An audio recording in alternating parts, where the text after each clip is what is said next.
नौकरानी बनी चुड़ैल। एक गांव में एक सेठ और एक सेठानी रहा करते थे। वे बहुत अमीर थे और उससे ज्यादा तो वो कंजूस थे। फिर एक दिन सेठ को किसी काम से दूसरे गांव जाना पड़ता है। उनके घर में एक नौकरानी भी थी। सेठ के जाते ही सेठानी उस नौकरानी पर जुल्म ढाना शुरू कर देती है। वे नौकरानी घर का दिन भर काम करती थी, लेकिन सेठानी को जरा सा भी दया उस पर नहीं आती थी और हमेशा उस नौकरानी को सेठानी डांटती रहती थी। एक दिन नौकरानी जंगल में लकड़ी काटने को जाती है, लेकिन वहाँ पर एक बड़ा हादसा हो जाता है। बिमला को जंगल में जाते समय सांप काट लेता है, जिससे उसकी मृत्यु हो जाती है और वह चुड़ैल बन जाती है। बिमला जब घर जाती है तो वहाँ पर सारे मेहमान आ चुके होते हैं।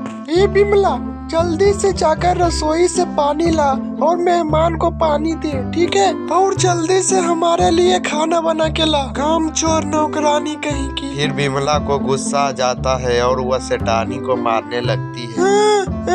क्यों मार रही है? तेरी इतनी हिम्मत की तो मुझसे काम कराएगी।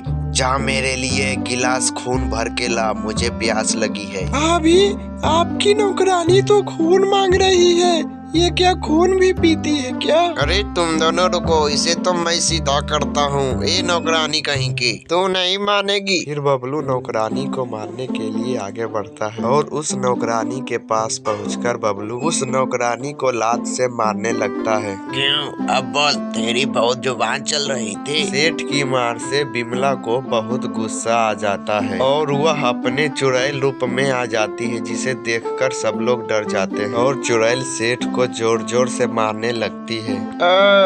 अरे कोई तो बचाओ, ये चुड़ैल तो मुझे बहुत जोर जोर से मार रही है। अरे मर गया रे, ये भूखी तो मुझे बहुत मार रही है। ये चुड़ैल कैसे बन गई? अरे रेखा, देखो इस नौकरानी ने मेरा हाल क्या कर दिया। फिर रेखा उस चुड़ैल को कहती है कि अरे चुड़ैल, तूने मेरे पति को मारा, रुक मैं तुझे अभी बताती हूँ। फिर बिमला उस चुड़ैल को मारने के लिए आगे बढ़ती है। फिर उसके बाद सेठानी भी उस चुड़ैल को मारने लगती है और चुड़ैल को कोई फर्क नहीं पड़ता है किसी के मार से। सेठानी उतना मारती है लेकिन उस चुड़ैल को कुछ भी नहीं होता है। वो जरा सी भी नहीं चीखती और चिल्लाती है और फिर उस चुड़ैल को गुस्सा आ जाता है और वह उस सेठानी को मारने लगती है। उसकी मार से सेठानी को बहुत दर्द होने लगता है और वह चीखने चिल्लाने लगती है। अरे कोई बचाओ मुझे, कोई बचाओ, ये चुड़ैल मुझे मार डालेगी। और फिर वह चुड़ैल कहती है कि निकल जाओ इस घर से, अब इस घर में कभी मत आना, ये मेरा घर है। अब मैं इस घर में अकेली रहूंगी और तुम लोग यहाँ पर नहीं रहोगे। चले जाओ यहाँ से, नहीं तो मैं सबको मार डालूंगा और कभी मत आना इस घर में गलती से भी। और उन सबको चुड़ैल घर से बेघर कर देती है और उसे रहने का कोई आस्था नहीं मिलता है। इस चुड़ैल का तो कुछ करना होगा, ये तो मुझे घर से ही निकाल दिया है।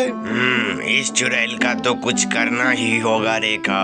ठीक है, मैं कुछ सोचता हूँ। और उसके दिमाग में एक आइडिया आता है। अरे रेखा, तुम चिंता नहीं करो, मैं अकेला ही उस चुड़ैल से लड़ने के लिए जा रहा हूँ। और फिर सेठ वहाँ से चल देता है उस चुड़ैल से लड़ाई लड़ने के लिए और वह सेठ उस चुड़ैल के पास पहुँचता है तो उसे डर लगने लगता है और डर के मारे उस चुड़ैल को कहता है कि चुड़ैल निकल जा इस घर से, नहीं तो मैं तुझे मार दूंगा। और चुड़ैल को उसके बात पर हंसी आ जाती है और हंसते हुए चुड़ैल उस सेठ को कहता है कि तू मुझे घर से निकालेगा?